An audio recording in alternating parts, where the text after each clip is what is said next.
Sam, and I'm making this video about the new moon that is beginning late Tuesday, early Wednesday. We have the new moon, which will be in Virgo. So, again, you know, the new moons are when sun and moon come together and form and start a new cycle. Now, I've been doing these forecasts for more than 10 years, and these are the same, what are called synodic cycles, that go all the way back into the mist of time. You know, the ancient Indians, even in the Krishna Yajur Veda, began the sun and moon cycles. They began their synodic cycles and their you know, sort of cosmic rhythms of our inner psyche revolve around these synodic cycles that go from new moon to new moon. And in fact, the year is based on it. The calendar is based on it. And a lot of discussions these days about the difference between the calendars and the zodiacs. If you notice, you have 12 months in the year. Those 12 months are based on 12 synodic cycles in each year. A year is the Earth going around the Sun once, and within that event of the Earth going around the Sun, there are 12 new moon to new moon cycles each year. That's why we still have like 12 months in the year. So this is a very Virgo kind of explanation, a very Virgo way to start a video, and not surprisingly, that's what the Virgo cycle is about, all these details. And so that Virgo cycle comes after Leo, whereas Leo is about the power, and the power of your kingdom. Let's say the power of the king to create a great kingdom. The next sign is the details of Virgo, to take all that power and organize it so that the kingdom runs effectively. So think about a government. How well does the government run if it's just bogged down in endless and inefficient bureaucracy? Virgo is also about the money and the cash flow and the allocation of resources.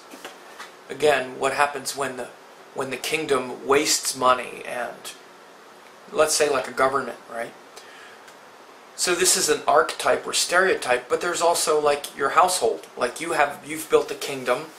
Let's say it's related to like your family, like your power center. We have these great dynasties. You have a dynasty and a legacy as well. Like let's say your family and the power that you generate, and that that sort of goes out into the world. How well are you delegating that power and that legacy, like in your family? How well are things being delegated and managed? Are you managing your finances well? Do you have everything organized around your home? Look at a business, very much a Leo kind of power, power center or power structure. And in fact, in many ways, businesses kind of run the government these days as well. We all know this has been one of the big corruptions in our modern world, is the government is kind of like enslaved to businesses, right? Businesses buying politicians in elections, for example. But a business is very much like a Leo power center. How well is that business run and managed? How well do all those details filter down from the central power into all of the employees or whatever? So this filtering down and allocation and delegation of tasks and accuracy and efficiency is all the Virgo principle. So for the next 30 days, we're going to be really trying to get those things right. You can also look at it, for instance, as your physical body and the vitality in your physical body, which is Leo. Leo is related to the stomach, where as you eat the food, your stomach just digested all that power, right? And it gives you energy and power and vitality. All very Leo-like. When that stomach is full, we have this hunger, and then we want to fill it. But then after that process of digestion then filters down into the Virgo area of life, where all of those all that digestion and all that micronutrients, everything needs to be distributed throughout the body.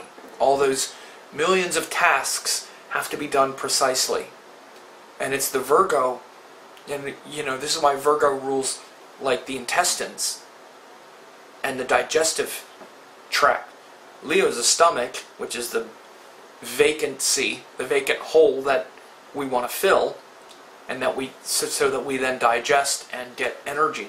But then after that, it gets all of that food and all of that nutrition and nutrients get distributed to where things need to go. Think of what your body does, all of that energy that just takes over, that genius.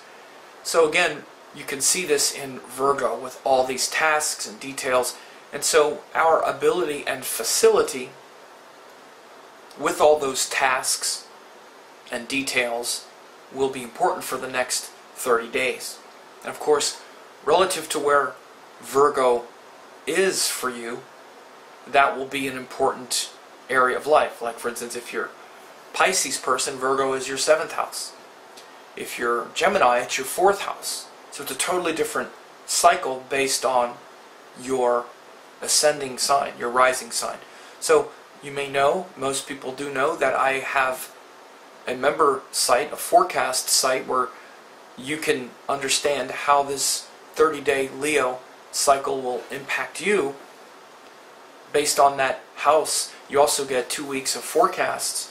I do daily forecasts. I've been doing it for more than 10 years now, where I do daily forecasts based on the nakshatra, the rashi, you know, the zodiac sign aspects, the lunar day or the tithi, which, for instance, the new moon and the full moons are lunar days, and also the day of the week, which is called the vara. So you can see how this new moon will affect your sign. Only 50 cents. You can try it for 2 weeks if you haven't done it before. And so again, all of these qualities of Virgo will be very important for the next 30 days. How well are you handling details?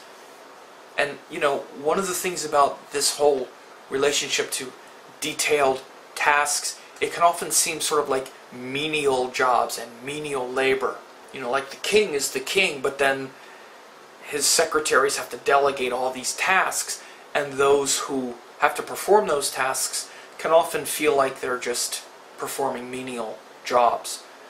So those who perform menial tasks, and those menial tasks themselves, like for instance, even just sort of like taking out the trash or washing the dishes or doing those things that need to be done. If they're not done, your kingdom will be destroyed. Just try not cleaning your house or washing your dishes. Now we have dishwashers and things that perform menial tasks now, but there's all kinds of other things that are related to Virgo. I used the example of food and digesting. What if you don't eat good food?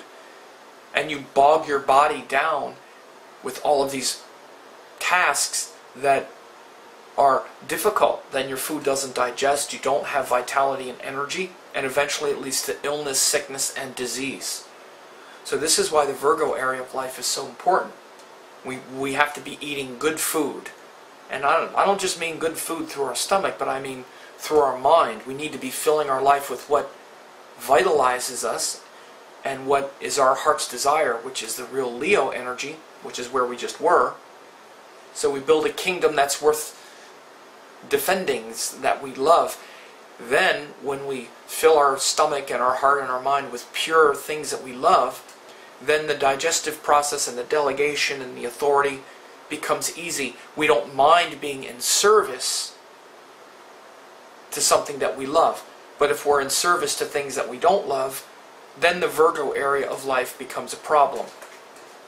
So for example, if you're not building a kingdom that fills you with joy, then you're going to resent all of the menial tasks and work as well.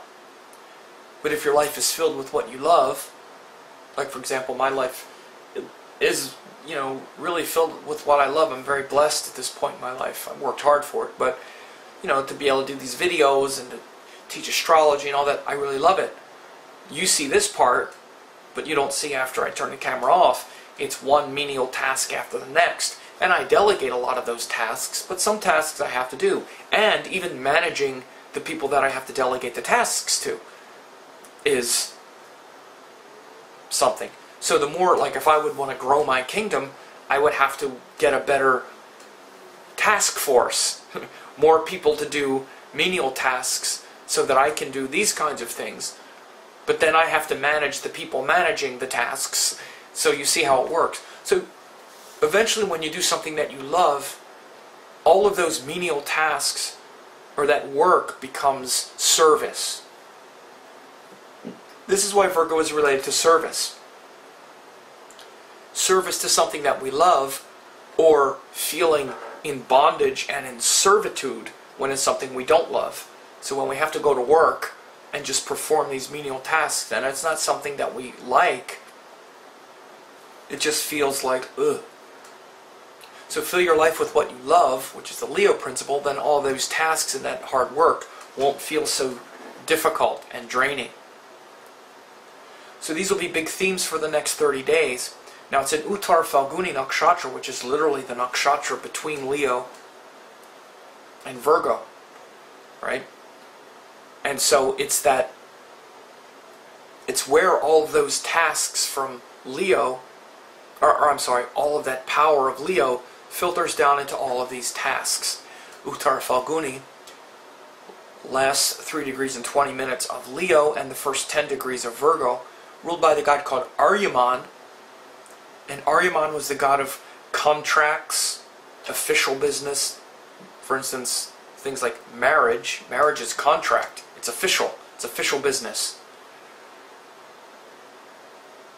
So you're having fun and dating in Purva Falguni, but then you get married, put the ring on the finger, and it's a life of bondage. No. In Uttar Falguni, then it's duty, responsibility, and building a kingdom, rather than just having fun and getting all turned on and excited. In Purva Falguni, now it's okay. Now we're taking that fun and turn on and we're making it official, and we're going to build something with it, and we're going to be committed to it, and again in service to it, humbled by it. And again, this is totally where you see the connection of the nakshatra to the rashi. Nakshatras and rashis are connected. There is no disconnection. You see Uttar Falguni as the transition point between Leo and Virgo. End of story. As it's been for thousands of years. And so that quality of Uttar Falguni, Aryaman, the god of contracts, is often also paired with the god Mitra, who's the god of friendship and friendliness. Because what's the best way to have a good contract is to have smooth relations, friendly relations with others. And so Mitra, the god of contracts, is often paired with, Mitra, the god of friendship and friendliness, is often paired with Aryaman, the god of contracts. So the next 30 days, this ability and capacity to enter into good agreements, contracts, to honor your word, to be of service to the contract and to the agreement, will be important as well. And so we also see quite a few shifts have happened. Jupiter, at the time of the new moon, and even now, as I record this the day before, is fully in Libra now. He's at least about a degree into Libra, so we've moved into that point where we're looking to form consensus, and we're looking to really negotiate and find common ground, not be so polarized. Jupiter is what inspires us, and looking for social justice and accommodation and trying to come together and honor other people's views. You know, all this Leo energy we've had for the last year has shifted. We also have Rahu now has gone into Cancer, you know, over the breach, past the Gandanta point where we had the eclipse last month. God, it's only been a month. Or, I'm sorry, it's been a month. It's gone so fast. It seems like it was just last week that we had that eclipse in Leo. But anyway, already it's a month later. That quick. Time is going so fast.